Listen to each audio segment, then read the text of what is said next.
हाय दोस्त, कैसे हैं? आई होप कि आप लोग अच्छे होंगे। मेरे पेज में आपका स्वागत है। अभी देख सकते हैं हम कहाँ पे हैं। चारों तरफ आज फिर से वही नज़ारा। आज 1 फरवरी है और फिर भी देख सकते हैं मेरी तरफ पूरा ही अंधेरा अंधेरा है। पता नहीं हम कहाँ पे आके फंस चुके हैं।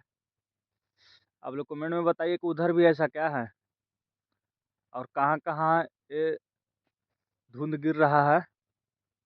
कमेंट में बताने का प्रयास कीजिए। और किस जगह पे ऐसा हालत है। बहुत ख़राब दिन है। टाइम लमसम हम अभी वीडियो शूट कर रहे हैं तो 8 बज चुका है, लेकिन फिर भी वैसा ही है। देख सकते हैं। कमेंट में बताइएगा कहाँ कहाँ ऐसा है। चलिए, तब तक लिए जय हिंद, जय भारत।